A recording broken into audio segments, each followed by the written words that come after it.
Los hidratos de carbono son un nutriente tan necesario como polémico, pues no cualquier hidrato es saludable. En el momento de elegir debemos saber diferenciar muy bien qué estamos consumiendo. Seguro que conocéis multitud de alimentos ultraprocesados o de bollería industrial que habéis consumido durante algún momento de vuestra vida o que aún hoy en día consumís. En nuestra alimentación, estos productos abundan en supermercados y en nuestras vidas, y es fácil caer en la trampa del exceso de azúcares y harinas refinadas. Estos ingredientes, omnipresentes en nuestras celebraciones o reuniones, no solo satisfacen nuestros antojos momentáneos de dulzura, sino que también tienen efectos significativos en nuestra salud a largo plazo. En este canal vamos a adentrarnos en los efectos nocivos del consumo excesivo tanto de harinas refinadas como de azúcares, y valoraremos cómo podemos tomar decisiones más saludables para nuestro bienestar general. Hoy pasamos la lupa a la industria alimentaria. Empezamos.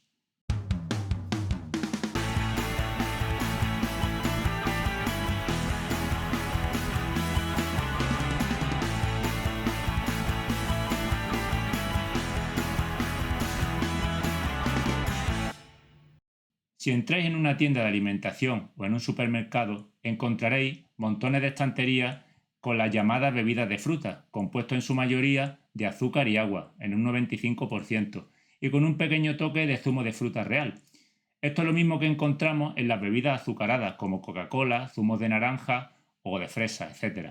Es decir, una cucharadita de zumo de naranja o de fresa y una gran cucharada de azúcar. Por otro lado, este azúcar, además de las harinas refinadas, las encontramos en multitud de formas y alimentos.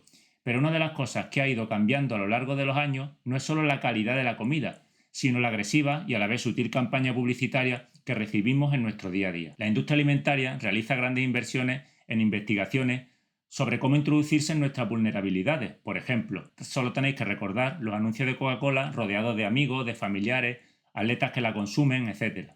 Y no hay nada más lejos de la realidad. Los atletas no consumen este tipo de bebidas. Este tipo de publicidad mina o socava nuestra salud y están dirigidas hacia la población infantil y adolescente, basadas en estudios avanzados y métodos psicológicos que básicamente explotan nuestras vulnerabilidades y condicionan nuestros gustos e intereses. Es muy difícil que esta población tome decisiones basadas en conocimientos sobre las consecuencias a largo plazo que pueden causar las bebidas y los alimentos que consumen. Por lo tanto, es fácil que caigan en su consumo. La industrialización de la alimentación y las campañas publicitarias sobre ella tienen una gran incidencia en las tendencias consumistas y sociales. Concretamente, existe una enorme producción de comida poco saludable, que todo se ha dicho, son bastante más baratas de producir porque tanto el azúcar como las harinas refinadas son muy baratas. Esto unido a una gran variedad de colores, sabores y a una inversión en marketing descomunal ha desencadenado este problema de consumo poco saludable. Los carbohidratos, que mucha gente considera poco saludables por su bajo aporte nutricional, incluyen los refinados, por ejemplo el arroz o las harinas refinadas, los refrescos azucarados, la soda, los zumos, los snacks ultraprocesados con galletas o dulces. Normalmente las personas intentan controlar la ingesta de estos alimentos permitiéndose algunos privilegios, pero en muchas ocasiones no sabemos la cantidad diaria que podemos consumir. El doctor Walter Willett, en un estudio en el que se analizaba el consumo de diferentes tipos de carbohidratos, llegaron a la conclusión de que sí, el problema es el azúcar, pero señalaba además una preocupación por la cantidad de harinas refinadas que consumíamos. Por ejemplo, el pan blanco, el arroz blanco o las patatas, que aunque en pequeñas cantidades son saludables, son formas de carbohidratos que rápidamente pasan al torrente sanguíneo. Esto provoca un incremento en el índice glucémico, que depende de la carga glucémica de los alimentos. El índice glucémico mide la rapidez en cómo un alimento aumenta los niveles de azúcar en sangre después de ingerirlo. La carga glucémica, por otro lado, tiene en cuenta la cantidad de carbohidratos que contiene el alimento y el índice glucémico. Por ejemplo, la sandía aporta 5 gramos de hidratos de carbono por cada 100 gramos. Tengamos en cuenta que una ración de sandía equivale a unos 150 gramos, unos 7,5 gramos de carbohidratos. Por lo tanto, lograr consumir 50 gramos de hidratos de carbono a base de sandía tendríamos que comer 1 kilo. Demasiado, ¿no? El índice glucémico de la sandía es 75. Si consideramos que el índice glucémico del azúcar es 100, este índice glucémico de la sandía sería alto. No obstante, los carbohidratos en la sandía solo forman el 4% de su composición. Así, su carga glucémica sería de 5,6, baja, para una ración de 150 gramos.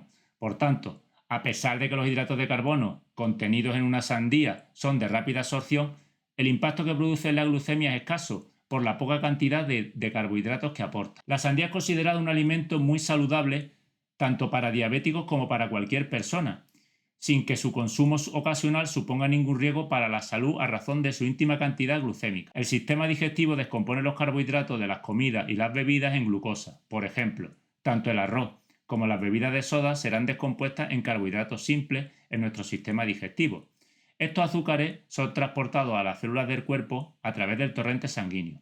Por su parte, el páncreas secreta la hormona llamada insulina, la cual ayuda a la glucosa a moverse desde el torrente sanguíneo hasta el interior de las células del cuerpo, donde serán transportadas con oxígeno para producir energía. Tanto el cerebro como nuestros músculos o el propio sistema nervioso dependen todos de la glucosa como fuente principal de energía. El exceso de glucosa en las comidas y bebidas es convertido en glucógeno, que se almacena en el cuerpo y actúa como reserva energética en forma de glucosa dentro de las células musculares o del hígado. Su rol es administrar glucosa a la sangre cuando los niveles de la misma sean bajos, ya sea entre comidas, durante la noche o mientras realizamos actividad física. ¿Por qué preocuparse por el consumo de harina refinada?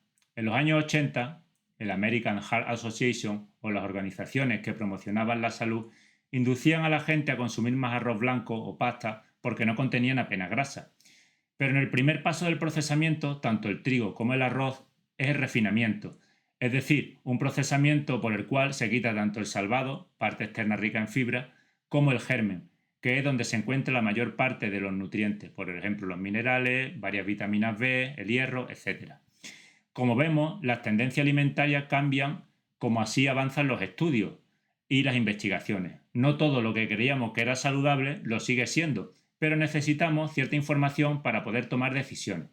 El germen es la parte embrionaria del grano de trigo, de la que brota la nueva planta. Esta parte puede permanecer años y si se le dan las condiciones ambientales adecuadas en cuanto a humedad y temperatura puede brotar. La razón por la que dura permanece tanto durante varios años es que está almacenada en grasa, que puede ser dañada tanto por el paso del tiempo como por las malas condiciones ambientales. Este germen tiene antioxidantes que va repartiendo oxígeno al resto del grano, pero la industria alimentaria lo que hace es quitar el grano, tanto el germen como el salvado, es decir, la mayoría de las vitaminas y de los minerales que tenía originariamente el grano. ¿Pero por qué hace esto la industria alimentaria? Como hemos comentado, estas partes del grano son muy importantes en términos de nutrientes, por lo tanto, los usan para alimentar a los animales para que crezcan grandes y fuertes. Que para nuestra alimentación utilizamos el resto del hidrato de carbono, es decir, la parte del endospermo, que principalmente casi todo es almidón y una pequeñísima parte de proteína, ya que está desprovisto de minerales y vitaminas. Básicamente trituran el grano en diminutas partículas de color blanco que aumentan su superficie al extenderse. Estas partículas de mayor superficie llegan a nuestro organismo cuando consumimos pan blanco o cualquier producto refinado derivado del endospermo, generando un impacto en nuestro estómago y en nuestras enzimas digestivas, que rápidamente transforman ese almidón en glucosa. Este pico de glucosa en sangre demanda una gran cantidad de insulina que nuestro páncreas debe abastecer, haciendo que nuestro azúcar en sangre baje rápidamente, pero este proceso falla la mayor parte del tiempo porque al cabo de 1 o 2 horas después de comer volvemos a tener hambre. Si por el contrario comemos todo el grano en este proceso, será mucho más lento, ya que el grano se descompondrá de una cápsula en forma de salvado que lo protegerá al estómago de la inmediata digestión. Y esta ruptura más lenta, con el consecuente incremento de los niveles de glucosa en sangre, sería menor que se produjera la sensación de hambre al poco tiempo. El doctor Walter Wille publicó un estudio que indicaba que había una notable diferencia en la ganancia de peso a lo largo de los años entre las personas que consumían carbohidratos refinados respecto a los que consumían el integral. El almidón es una cadena de moléculas de glucosa y esa glucosa es el tipo de azúcar que absorbemos y que medimos en la sangre. En este caso hay un drástico incremento del azúcar en sangre después de comer pan blanco y patatas cocinadas. Cuando una patata se cocina, los almidones presentes en su estructura se gelatinizan debido al calor. Esto hace que la patata caliente sea más fácil de digerir y de absorber por el organismo. Sin embargo, la cocción, algunas vitaminas y minerales como la vitamina C y algunas vitaminas del complejo B pueden perderse en cierta medida debido a la exposición al calor y al agua. Por su parte, cuando una patata cocida se enfría, ocurre un proceso conocido como retrogradación del almidón. Durante este proceso, parte del almidón vuelve a cristalizar en una forma resistente conocida como almidón resistente. Esta forma de almidón no es digerible en el intestino delgado y llega al colon intacto, donde actúa como fibra soluble, beneficiando la salud intestinal y promoviendo la proliferación de bacterias beneficiosas. La mejor opción es siempre comer el grano integral y evitar comer solo la parte menos beneficiosa que la industria alimentaria se ha encargado de quitar. ¿Cómo reducir la ingesta de comida ultraprocesada? Comer mucha comida ultraprocesada deja menos hueco a las comidas saludables como la fruta, la verdura, las legumbres, pescado, aceite de oliva, frutos secos naturales o semillas. Si tú quieres cambiar tu dieta, intenta hacer algunos cambios. Primero, planifica bien tus compras. Dedica un día de la semana para llenar tu cocina de opciones saludables, para evitar comprar lo primero que se te pasa por la cabeza. Prioriza el consumo de alimentos reales. En vez de consumir yogur de sabores con azúcar añadida, edulcorante, elige un yogur natural para endulzar, pues con fruta fresca cortada, congelada o incluso deshidratada. En lugar de comprar salsa o comidas precocinadas, cocina tus platos favoritos en grandes cantidades en casa y congela porciones extra para otros días. Toma leche con copos de avena, fruta y frutos secos en lugar de cereales bajos en fibra para el desayuno. Consume cereales integrales para incorporar fibra, arroz, fideos, panes o harina. No te dejes llevar por la publicidad o el marketing. El producto light, sin gluten, bajo en calorías no es sinónimo de salud. Lee siempre los ingredientes antes de saber lo que compras. Ya sabes que a partir de 5 ingredientes es un ultraprocesado. Conclusiones. Toma decisiones saludables cuando vayas a realizar tu lista de la compra. Vigila el etiquetado nutricional. Se pueden consumir productos saludables de forma ocasional, pero no debemos olvidar que debe ser de forma puntual. Tanto la dieta mediterránea como el plato de Harvard deben seguir dominando tus platos en la casa. Bueno, espero que os haya gustado este vídeo. En el día de hoy hemos analizado tanto las harinas refinadas como las azúcar añadidas o los edulcorantes. Comentadme si habéis tenido alguna vez que restringir vuestra alimentación, habéis propuesto alternativas saludables a algunas que ya realizabais que no eran tan saludables, qué tipo de dieta seguís. Nos vemos en el próximo programa. Salud y cuidaos mucho. Hasta la próxima.